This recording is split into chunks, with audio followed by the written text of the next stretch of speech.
Good afternoon. I'm Kirsten Jean Sanorho. With me is Orlane Bagkat, and we'll discuss about Chapter 3, Diagnosis and Assessment, and Chapter 4, Research Methods in Psychopathology. So let's start. Diagnosis and assessment are considered as the critically important first steps in the study and treatment of psychopathology. Diagnosis can be the first major step in good clinical care.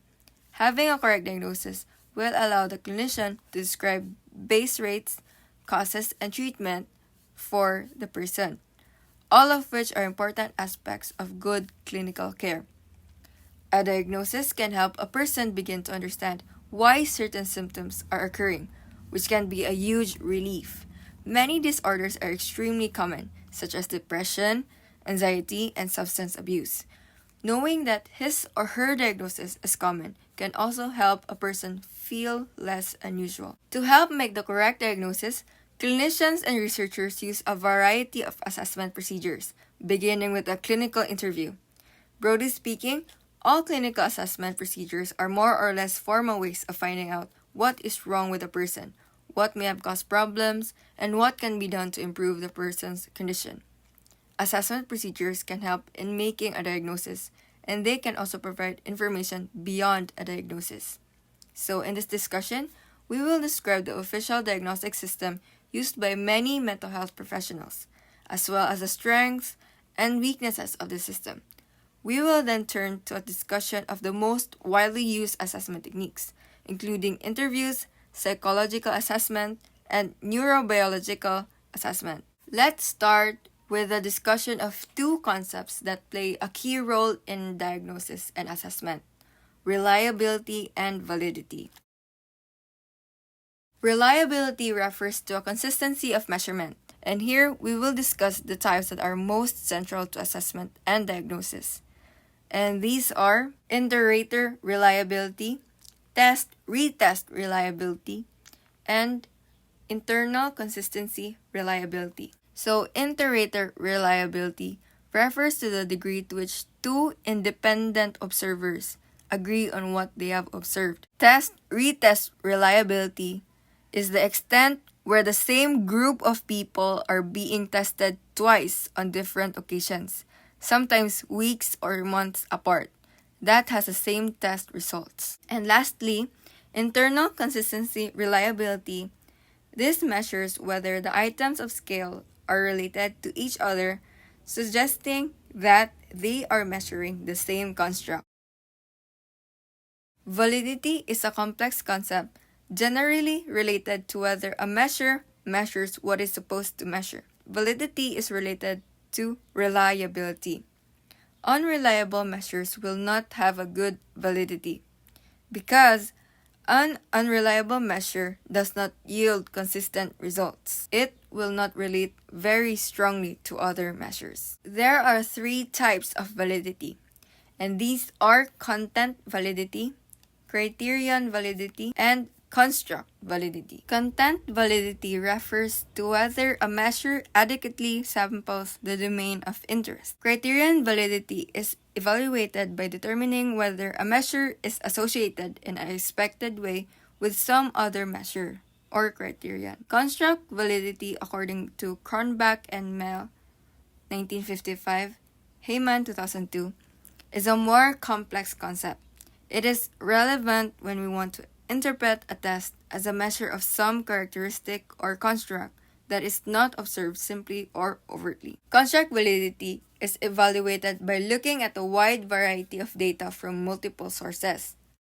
So let's head on to Diagnostic and Statistical Manual of Mental Disorder, or DSM-5. This is the manual used by clinicians to diagnose mental disorders and describe psychopathology.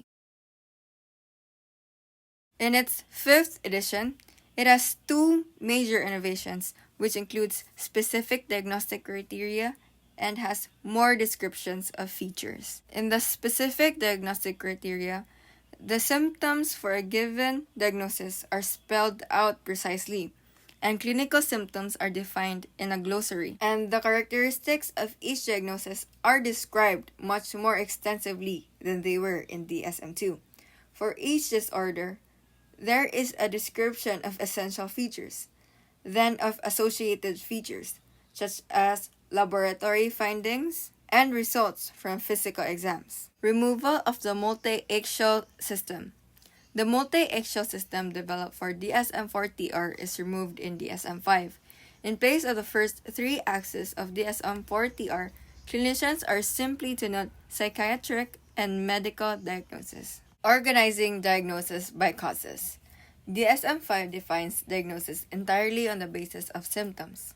Some have argued that advances in our understanding of etiology could help us rethink this approach. Enhance sensitivity to the development nature of psychopathology.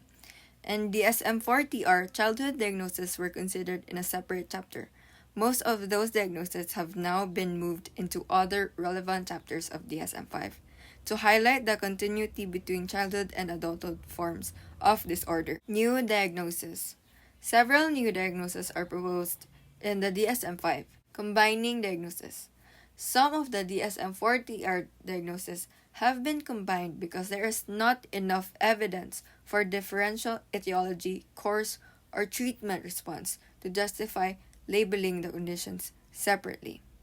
For example, the DSM-4TR diagnosis of substance abuse and dependence are replaced with the DSM-5 diagnosis of substance use disorder. DSM-5 offers clearer criteria. For many disorders, criteria have been rewritten to provide clearer guidance about thresholds for diagnosis. Lastly, ethnic and cultural considerations in diagnosis. Mental illness is universal. There is not a single culture in which people are free of mental illness. But there are many different cultural influences on the risk factors for mental illness. The types of symptoms experienced, the willingness to seek help, and the treatment available. Sometimes these differences across cultures are profound. Despite its innovations, there are also criticisms of the DSM-5, which includes it has too many diagnoses. Second, might be diagnosing human experiences that are deemed normal, such as reactions from traumatic experiences.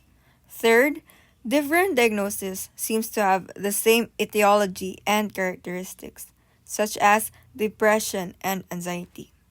Fourth, other symptoms such as anti-personality disorders, substance use disorder, childhood conduct disorder, all both share the same characteristics of displaying harmful behaviors that others argue that maybe these are just distinctions of a larger diagnosis called externalizing disorders. And fifth, there is also the issue of categorical versus dimensional classification. Categorical classification involves labeling an individual, either has that disorder or not. Dimensional classification involves rating the presence of a particular disorder on a continuum. Clinical interview. Interviewer pays attention to how the client answers the questions or the absence of answers. Establishment of rapport are seen to be utmost important as the start of the interview, that is, obtain the trust of the client. It involves empathy, where the clinicians are trained to be empathic towards their clients, with the aim to draw information from them about their concerns and issues. The interviewer must have the appropriate skills in drawing out relevant information from the client through the uses of structured or unstructured interviews. With this, structured interviews are interviews that already has a set of questions. Responses may then have meaning depending on the nature and characteristics of the scale. Assessment of stress. Measuring stress is clearly important in the total assessment picture. To understand the role of stress, we must first be able to define and measure it. Neither task is simple, as stress has been defined in many ways. Various scales and methods have been developed to measure life stress. Here, we examine the most comprehensive measure of life stress, the life events and difficulties schedule, LEDS, as well as self-report checklist measure of stress. The Bedford College Life Events and Difficulties Schedule, or the LEDS. The LEDS includes an interview that covers over 200 different kinds of stressors. Because the interview is only semi-structured, the interviewer can tailor questions to cover stressors that might only occur to a small number of people. The interviewer and the interviewee work collaboratively to produce a calendar of each of the major events within a time period. Self-report stress checklist offers clinicians and researchers that wants a quicker way to assess stress. Personality tests. Here, we will discuss about the two types of personality tests: self-report personality inventories and projective personality tests. The self-report stress checklist consists of self-report questionnaires that aims to measure constructs related to a personality trait. Common personality tests include MMPI, NEO, PIR, BPI, and EPI. The projective tests are tests to supposedly measure the unconscious processes of one's personality. It is believed to result to a projective hypothesis a clinician can use to infer information about the client's experiences, attitudes, and perceptions. The common projective tests include the TAT, HTP, DAP, and SSTC. Intelligence test. This measures a person's current mental ability or IQ. This is also referred to as IQ test. It is also believed to be predictive of a person's performance in school.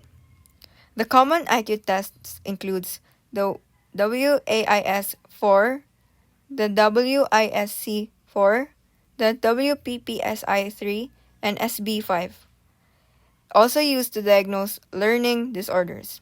It helps determine if an individual has intellectual development disorders. This also measures different forms of intelligence, such as language, abstract thinking, logical reasoning, visual spatial skills, attention and concentration, and speed of processing.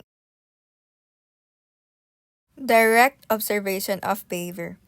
It is not surprising that cognitive behavior therapists have paid considerable attention to careful observation of behavior in a variety of settings, but it should not be assumed that they simply go out and observe. Like others, they try to fit events into a framework consistent with their point of views. In formal behavior observation, the observer divides the sequence of behavior into various parts that makes sense within a learning framework, including such things as the antecedents and consequences of particular behaviors. The cognitive behavior clinician's way of conceptualizing a situation typically implies a way to try to change it. Self-observation. Cognitive behavior therapists and researchers have also asked people to observe and track their own behavior and responses, an approach called self-monitoring. Self-monitoring is used to collect a wide variety of data of interest to both clinicians and researchers, including moods, stressful experiences, coping behaviors, and thoughts. Cognitive style questionnaires. Cognitive questionnaires tend to be used to help plan targets for treatment as well as to determine whether clinical interventions are helping to change overly negative thought patterns. Neurobiological assessment. We will discuss about 4 particular areas: the brain imaging, neurotransmitter assessment, neuropsychological assessment, and psychophysiological assessment. Brain imaging. CT and MRI scans reveal the structure of the brain. PET reveals brain function and, to a lesser extent, brain structure. fMRI is used to assess both brain structure and brain function. Neurotransmitter assessment. This includes post-mortem analysis of neurotransmitter and receptors, assays of metabolites, of neurotransmitters, and PET scans of receptors. Neuropsychological assessment. Behavioral tests such as the Halstead Raton and Luria, Nebraska assess abilities such as motor speed, memory, and spatial ability. Deficits on particular tests help point to an area of brain dysfunction. Psychophysiological assessment includes measures of electric activity in the autonomic nervous system, such as skin conductance, or in the central nervous system, such as EEG. Cultural biases in assessment. This is the notion where one measure may not be reliable or valid to all kinds of cultures and groups. As such, Western developed tests may not be applicable to Eastern population. There are ways to ensure that items will be applicable to different cultures, such as the various ways on translating items. These biases must be taken into consideration at all times, as this can result to over or underestimation of psychological problems. Odd experiences such as being surrounded by spirits may be pathological in one culture, but normal in other cultures. Thus, diagnosis and assessment must always take into account cultural nuances. And that's it for Chapter 3. I hope that you learned something out of the presentation, and I'll hand the screen to Orlaine for Chapter 4. Good day, I am Arlene Louise Angwas and I'll be discussing Chapter 4, which talks about the research methods in psychopathology. There are special challenges that the study of psychopathology faces. First of which is accurately measuring abnormal behaviors and feelings. Next, difficulty in obtaining the participation of population of interest. And lastly, most forms of abnormality probably have multiple cases. The scientific method also involves a basic series of steps designed to obtain and evaluate information relevant to a problem in a systematic way. Research has played an important role in the understanding of the etiology and treatment of mental disorders. There are different approaches that researchers use in the scientific understanding of mental disorders or in psychopathology. First, we have case studies. Case studies have been used for centuries as a way to understand the experiences of individuals and to make more general inferences about the sources of psychopathology. Case studies are detailed histories of individuals. It can be done by interviewing an individual and by interviewing people surrounding that individual to gather some additional information. It also relies on a clinician's observations of differences among one person or one group with a disorder, people with other disorders, and people with no psychological disorders. Case studies have drawbacks, however. The first involves generalizability.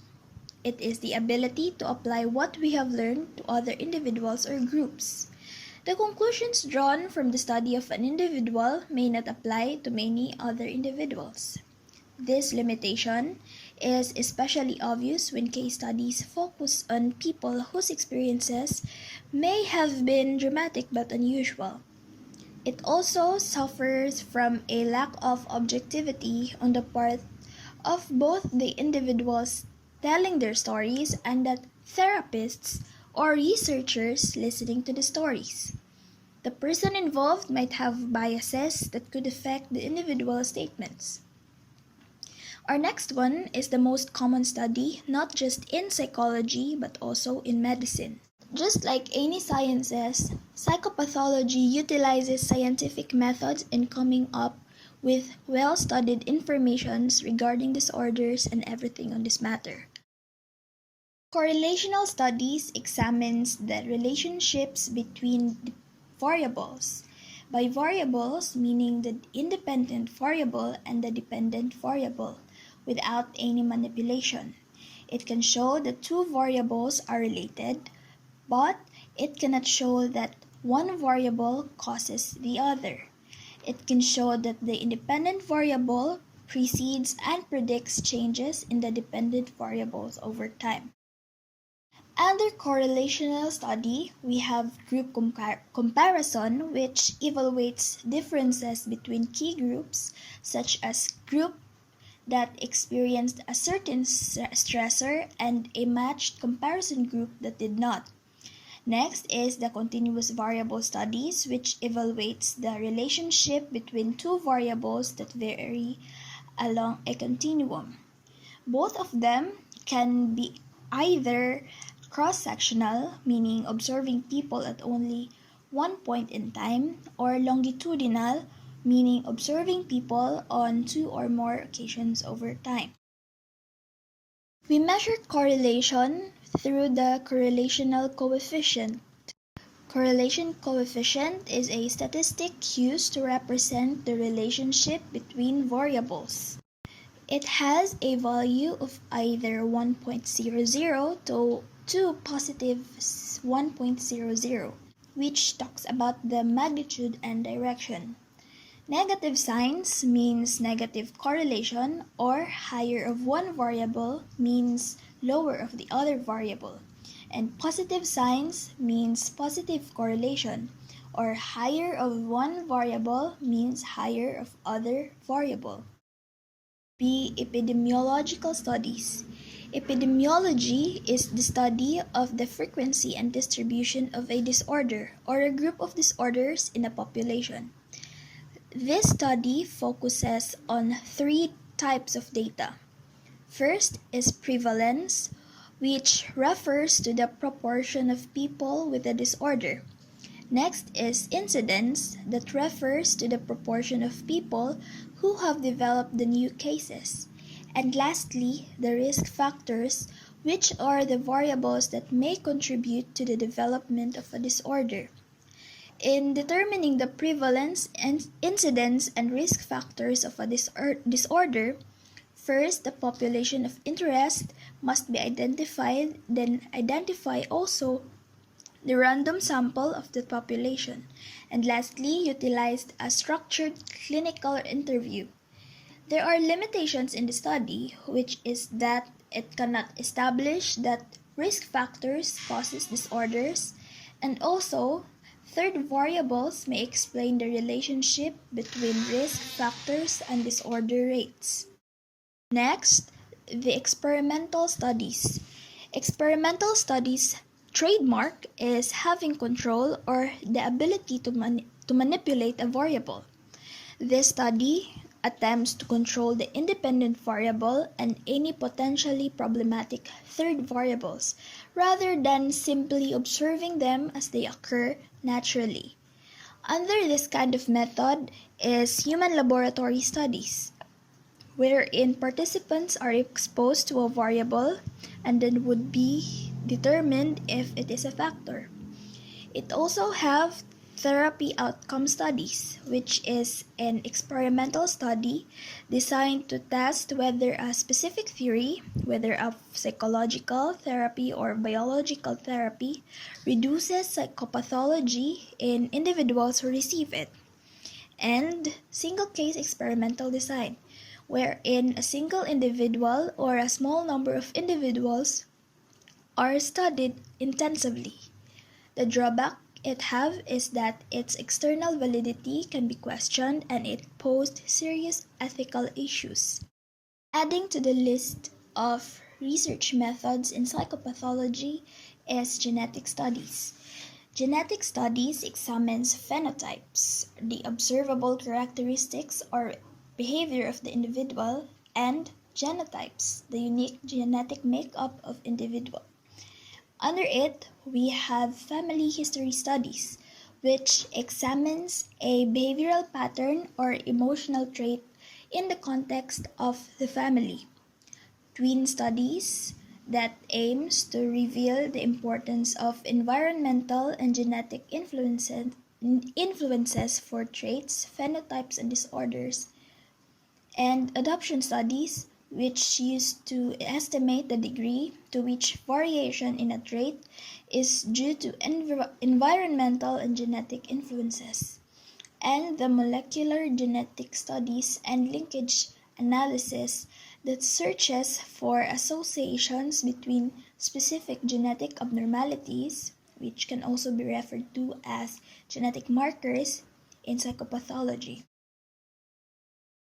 The last two on the list are cross-cultural research that investigates the similarities and differences across culture in the nature, causes, and treatment of psychopathology, and meta-analysis, which is a statistical technique for summarizing results across several studies. This research methods, I can say, is one of the foundations in the unending query and improvements in understanding the human mind and its troubles. Being able to familiarize ourselves in this topic would be our contribution to the course that we chose to focus in. And that's the end of our presentations. Thank you guys for watching and listening, and we hope that you learned something out of our presentations. Thank you.